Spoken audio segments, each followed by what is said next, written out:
Hello, everyone. This is Adam with psychedelicinvest.com. And in today's episode, we're going to be comparing the big three, the most popular psychedelic biotech companies in the sector.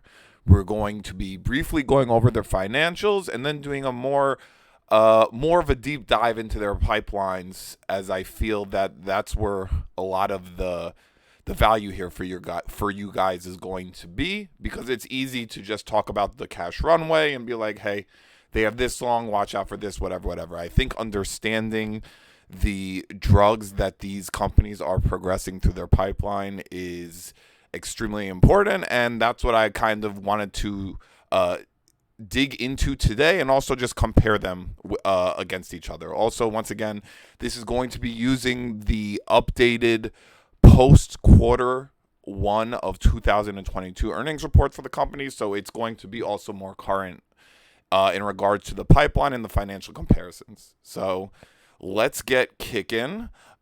Before I actually fully start this, I just want to say I am dealing with a little bit of a head cold, so please bear with me, guys. I know I usually have a baseline of nasal where I typically sound, even when I'm not sick, I sound pretty nasal. But now I just get more of that, so it's gonna be awesome. And yeah, just I appreciate you guys for checking out the video. Let's get going. All right, guys. So we are going to start off with a tie, and like I said, we don't really need to go super deep into the financial highlights. I have videos on these three. I have separate videos going into these three companies individually. You should check those out if you want more of a discussion around the financial highlights. So we'll start off with Atai. So Atai, the consolidated financial results here, I think, are the easiest thing to go over. So Atai basically said they have a cash position of 335 million, which is very significant, and they anticipate this will be sufficient to provide a cash runway through the year end of 2023. Okay, so as of right now, we can say that they have a little bit more than a year of cash runway. So we have a 335 million in cash with net losses.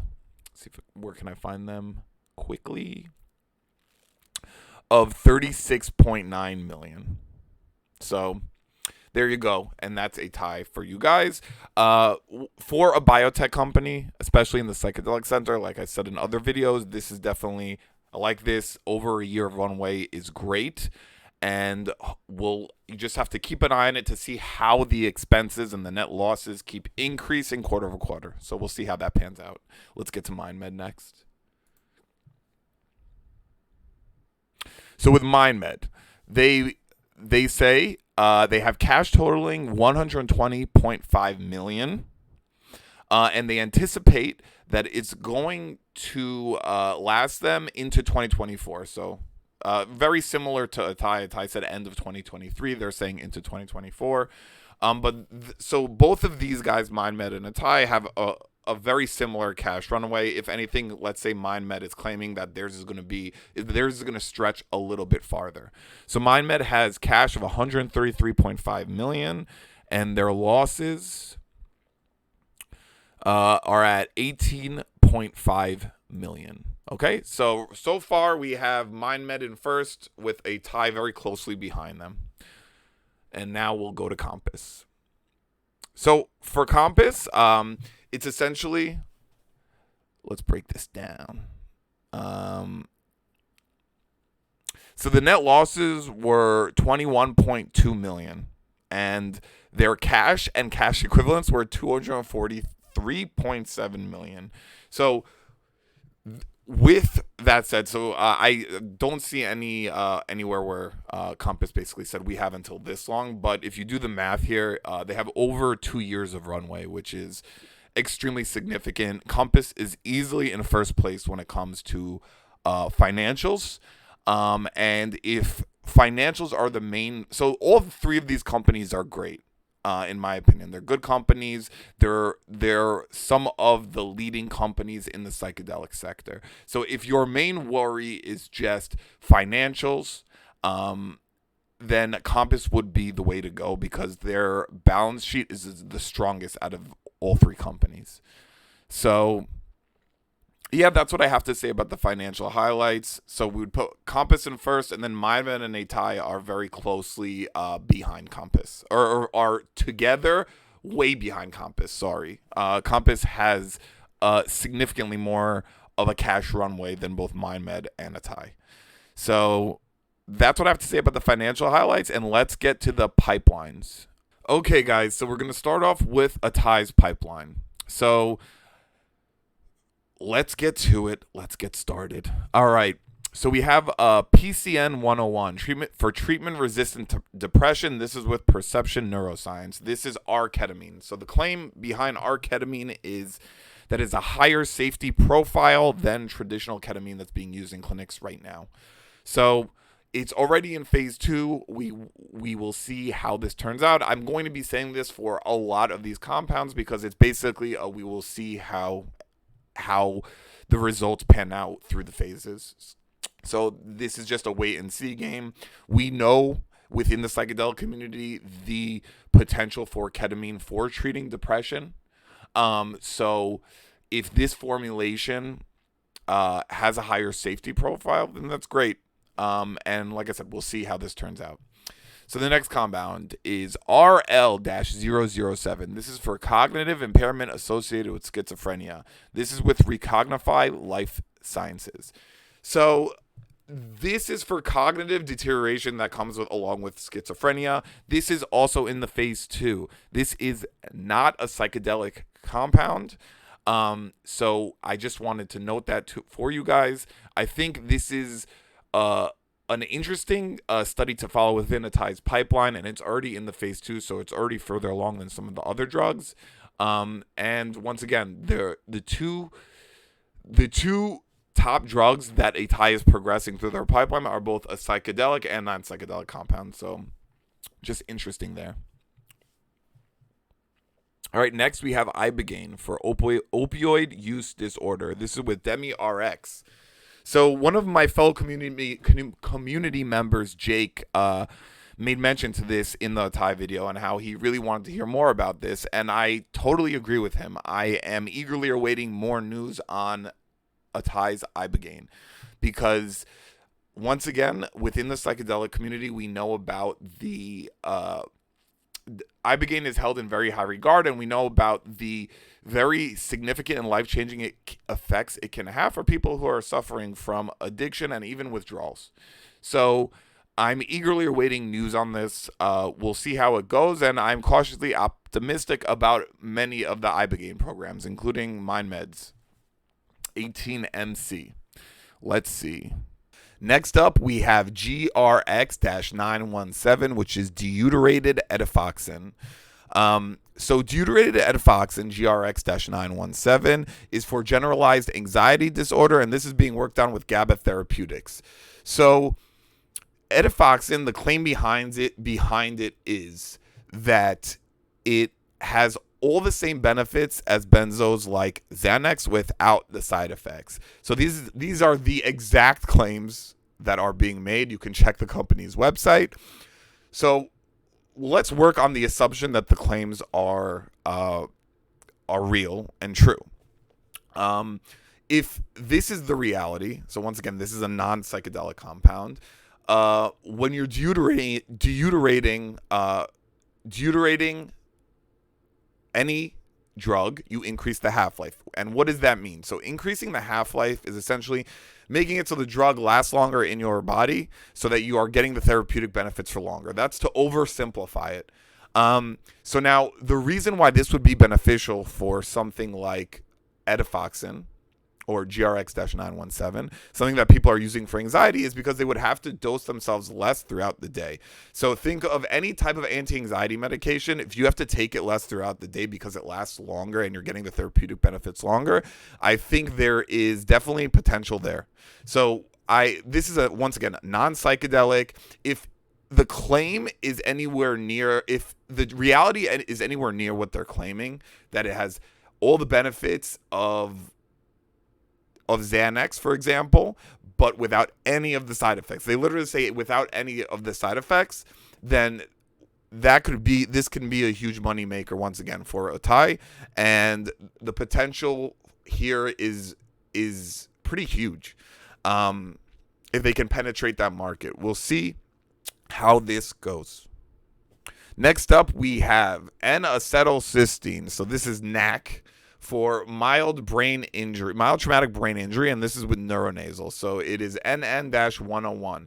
So I actually supplement with NAC, but I don't do it for mild traumatic brain injury. I do it for some like OCD stuff and also anxiety, and also for liver health generally. So N-acetylcysteine is a very potent antioxidant. You can buy it online anywhere. You can buy it online in supplement shops. It's not like it's illegal or anything. So what I'm assuming here is what they're going to be patenting is the delivery method, which, based on the company they're working with, neuronasal, I would assume it's some type of nasal spray delivery method or something like that.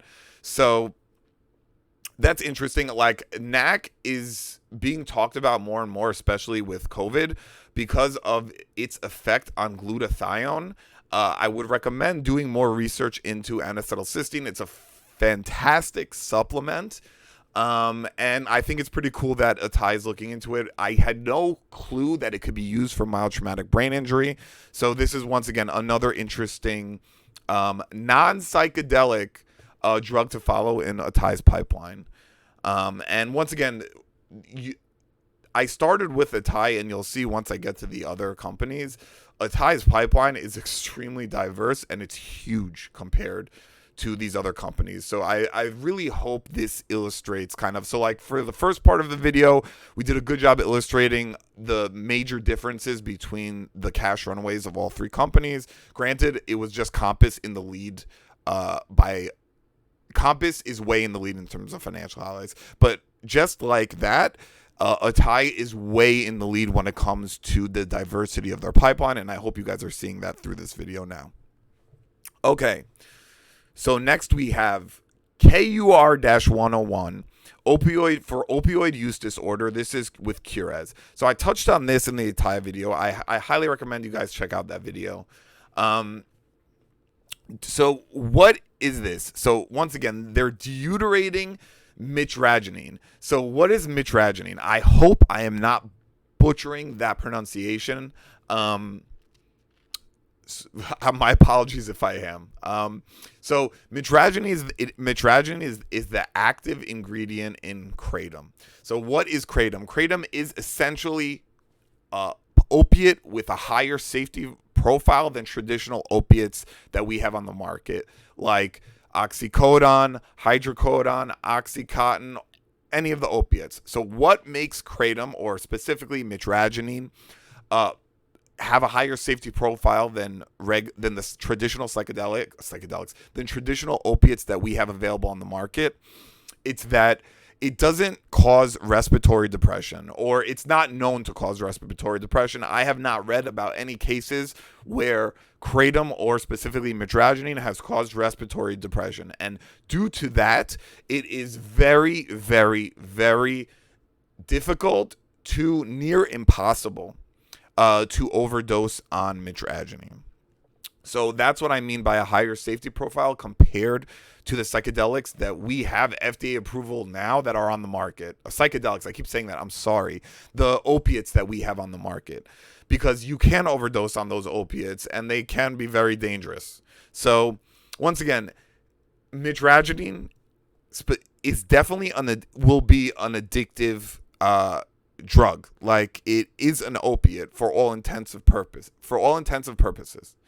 So at the end of the day, it's obviously I'm not gung-ho about having more opiates on the market, but in the same breath, an opiate with a higher safety profile is definitely something I can get behind. And once again, the only thing here that I guess we could could be some weirdness around is that the government has been trying to schedule kratom for a while now, and every time they've tried, there's been a lot of pushback from the people who use kratom, because kratom, if you guys aren't familiar with it, it's legal to buy. You can buy it online, and in most states you can get it. In the United States, I'm referring to. So I know that, once again, last time they tried to schedule it, there was huge pushback from people who do use kratom, because once again, if you can get it already, and you don't need a prescription or anything like that, and people are using it, let's say, for example, to wean themselves off of opiates, because that's a lot of times what kratom is used for. So people will use it. So there are people who live with pain who will definitely benefit from an opiate with a higher safety profile like kratom. And with that said, there are also people who are suffering from opiate addiction who can who can definitely benefit from weaning off of opiates using kratom, or specifically mitragynine. This compound could be to use it to wean off of opiates and quit that way. So I definitely see how this could rub some people within the psychedelic community the wrong way. But at the same time, I can see how there's definitely a good business opportunity here for Atai. I'm going to withhold my opinion on it for now. We'll see how this goes. I hope it just doesn't get too ugly in terms of if they try to schedule kratom again, and then we have Atai trying to push this through their pipeline, whatnot. So we'll just see how this unfolds. But once again, this, I think, if we want to look at it from just a purely business perspective, if they can get this through FDA approval, which, to make a point to you guys, is the current opiates we have on the market are obviously FDA approved, and they aren't nearly as safe as mitragynine. So, and they're going to, by deuterating mitragynine, they're increasing the half-life, so they're increasing the duration that people are getting the effects of the mitragynine. So what that means is people would have to take it less. So it could theoretically make it even just easier and more efficient for people to kind of wean themselves off opiates and eventually quit. But yeah, I definitely see the potential for Atai to make a lot of money if this does get FDA approval, and the current drugs on the market have a much lower safety profile than mitragynine, and they are FDA approved. So do the math. We'll see what happens. I also just wanted to add that, once again, the mitragynine is not a psychedelic drug. So that is another non-psychedelic drug within Atai's pipeline. Next, we have EMP-101, which is an MDMA derivative for PTSD, and it's with Empath Bio. So I don't have to get too deeply into MDMA. It is once again, one of those psychedelics. We'll call it a psychedelic because it does fall into the psychedelic umbrella. Is that it is very effective for treating PTSD. So this is one of those psychedelic trials within their pipeline that I'm very cautiously optimistic about. So we'll see how it goes. But once again, we know that MDMA is effective for treating PTSD. So these last two, we have RLS-01, which is salvia, and we have VLS-01, which is DMT. So the salvia is with Revixia Life Sciences, and the DMT is with Viridia Life Sciences. So now these are the companies that Atai has partnered with to kind of create these formulations. But in terms of the way that they're planning the delivery method for these two drugs, they'll be putting them on dissolvable strips that skip first pass digestion. So a company that I've gone over before called IntelGenX is the one who's putting these two drugs on a strip for Atai. They also have a third one that's in the works for Atai. They haven't really talked about it much. The speculation is that it is psilocybin. So it's going to end up being psilocybin, DMT, and salvia on these dissolvable strips that skip first pass digestion. So that would mean that they have a faster onset. And why that's significant for DMT specifically. So I'm going to withhold my opinion on the salvia. I don't know much. So I've done salvia in the past. It is definitely a unique psychedelic. Probably one of the most terrifying psychedelic experiences I've ever had in my life. So I just don't feel comfortable speaking on any of the therapeutic benefits that they might be studying through it. We'll see what happens with that. So I'm just going to withhold my opinion on the salvia. They are the only company that I know of that is studying salvia for anything. So we'll see if they can show efficacy. This should be another interesting trial to follow. Salvia is a psychedelic.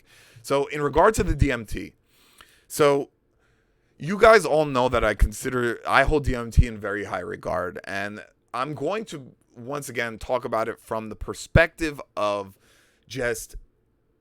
All right, so the main reasons why I like DMT, and we'll go with the number one reason, is because it lasts 15 minutes. So that's everything. That's the reasons. It's just it lasts 15 minutes.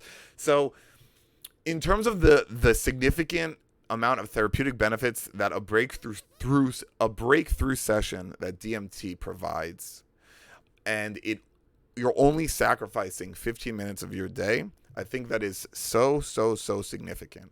So I think DMT, once I guess there's more research out about it, I think it's going to be one of the psychedelic. Because look, you have all these companies who are looking into, for example, like we have the Generation 2 and Generation 3 psychedelics, or Generation 3, so we have the next generation psychedelics that are being worked on, where they're trying to decrease the length of the psychedelic experience. That's the main thing that a lot of these companies are attempting to do, because they see the value there. They see how important it is to have a short psychedelic experiences while still maintaining the therapeutic benefits, because people need to fit this into their day, and we all have busy lives.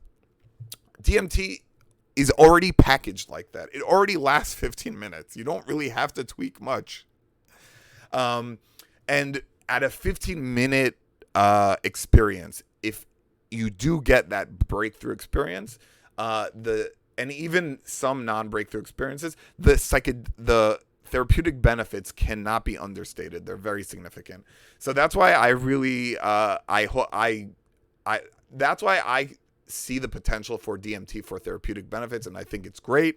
I just think it's just super practical for fitting into somebody's day or a clinic visit or something like that. So these are, once again, both psychedelic drugs that Atai is working on. They're with the salvias with Revixia, the DMT is with Viridia. Both of these are strips that IGXT is going to be both of these are going to be put on IGXT Intelligenics strips. So, and Atai has a 25% ownership stake in Intelligenics as well. So you're starting to get an idea of like their whole ecosystem here. It's pretty cool, in my opinion. So to finish off Atai's pipeline, we also have their ownership stake in Compass Pathways. It is in my opinion that COMP360 will be the first patented formulation of psilocybin available on the markets that has been FDA approved. We'll see how it goes. Everybody in the psychedelic sector should be following that trial. Okay, next we have MindMed's pipeline. So MindMed's pipeline is going to be a lot more focused. It's essentially LSD for anxiety and LSD for adults with ADHD. And then we have 18MC, their ibogaine formulation for opioid withdrawal. So, and they also have these R&D collaborations they're doing, and that's going to cover MDMA, DMT, and psilocybin as well. So they are trying to diversify themselves within the psychedelics that they are focused on, but generally MindMed is heavily focused on LSD, and this is not a bad thing. I think the only thing holding back some of these LSD studies would be the stigma behind LSD, but in terms of therapeutic benefits, I definitely see huge potential for LSD, and especially different analogs of LSD that could provide some significant therapeutic benefits for people who suffer from ADHD like myself, and also for treating anxiety. So I love what MindMed's doing. I like what they're focused on. Also, I'll make mention of this 18MC. It's a formulation of ibogaine. It is not the traditional ibogaine that they are trying to work with here. So 18MC is more directly directed at opioid withdrawal, while ibogaine generally can work for other types of addictions as well, and withdrawals. So that's the difference between MindMed's formulation and then traditional ibogaine. So they're specifically targeting this for opioid withdrawal. So understand that. I think that is actually a really interesting angle for ibogaine. And once again, if this can prove efficacious at stopping opioid withdrawal or curbing it in some significant way, this is a huge moneymaker for MindMed. That's like this is very significant. And we'll see, once again, we'll see how all these go. But I really, really like the work MindMed is doing. MindMed has actually been crushing it lately in terms of the stock price has really been, it seems like it found a bottom and it has been rebounding nicely. And yeah, I'm excited to see how MindMed's trials progress. I love their focus on LSD. I'm optimistic in regards to LSD, and I'm hoping that they can just show the efficacy throughout their trials. All right, guys, and lastly, we have Compass. So just like similarly to MindMed, Compass is very much COMP360 is the drug that they are associated with. And what they're doing with COMP360 is, so right now through the phases, they have it going. They're pushing it through the phases for TRD and PTSD. So treatment-resistant depression and PTSD, post-traumatic stress disorder. So I am cautiously optimistic once again that they will show efficacy here, and that COMP360 specifically for treatment-resistant depression will be the first FDA-approved formulation of psilocybin on the market. We'll see how this goes, though. There's obviously nothing is ever guaranteed in life, but it's definitely looking like they're going to be first. And once again, we'll see how it goes. So Compass is also, like I said, I like how efficient they're being with COMP360 in terms of trying to see if it can show efficacy for all these other things. Like I touched on this in the Compass video for autism. I think that is incredibly cool, and based on my own anecdotal experience, I really think that that COMP360 will show efficacy, or psychedelics generally, for autism. There's suicidal ideation, there's anorexia, there's body dysmorphic disorder, bipolar, severe treatment-resistant depression, chronic cluster headaches, MDD, and MDD in cancer patients. So these are all different things that Compass is testing the efficacy of COMP360 against. So like I said, I think it's really efficient, and we'll see how these pan out. I wouldn't be surprised if psilocybin shows efficacy for many of these things, actually. So we'll see how it goes. But so what I will say is this is something that Compass isn't mentioning here is they do have an ownership stake in a company called Delix. So Delix Therapeutics, you should look them up. They're a very interesting company, and I think there will be more of a focus on Delix in the coming years.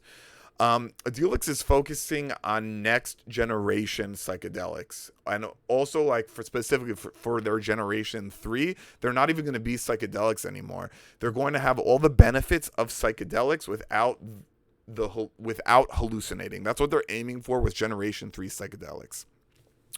So I think this is really interesting because there's always talk within the psychedelic community in regards to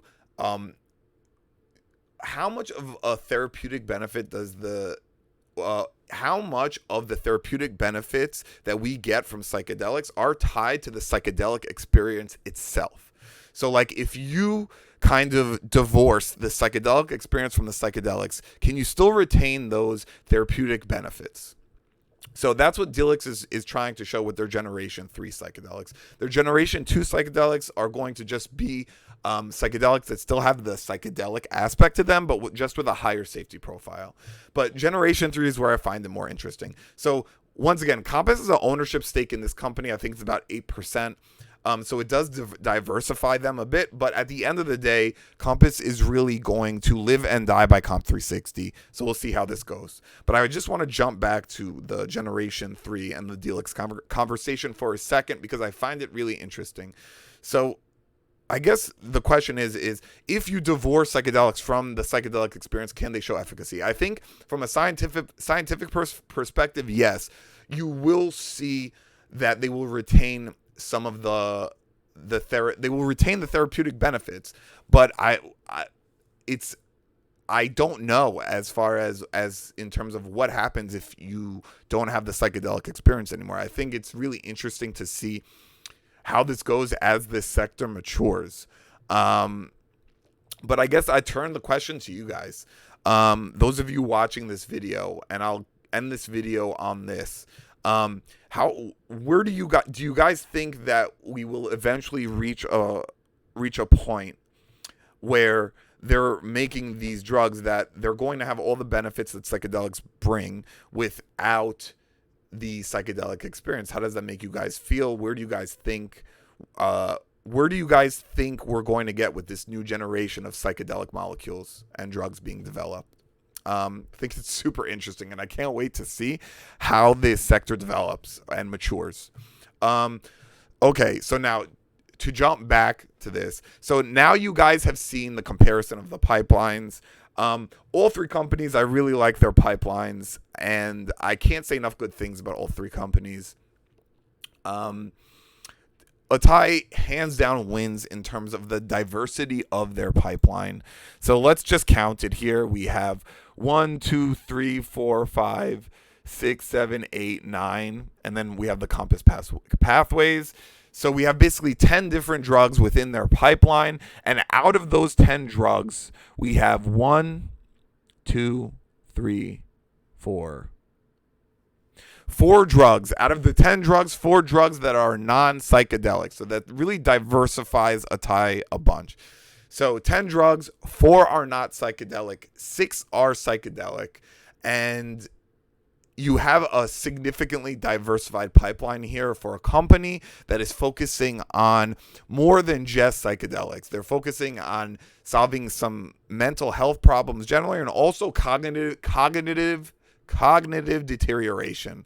So I'm excited to see how Atai kind of progresses things. They definitely win in regards to the diversity of the pipeline, but I love all three of these companies. I think they're all doing some great work, and in my opinion, you really can't go wrong picking one out of these three. So if you want diversity, I think Atai is the best choice. If you want strong financials, Compass is the best choice. If you love LSD, MindMed is the best choice. And once again, psilocybin, Compass is the best choice there. Let's see how everything goes. That's my video on kind of the pipeline comparisons for three companies and like the post quarter one of 2022 ER comparison, earnings report comparisons. I hope you guys enjoyed this video. This is Adam with Psychedelic Invest, and stay tuned for the next episode. Have a great day, guys.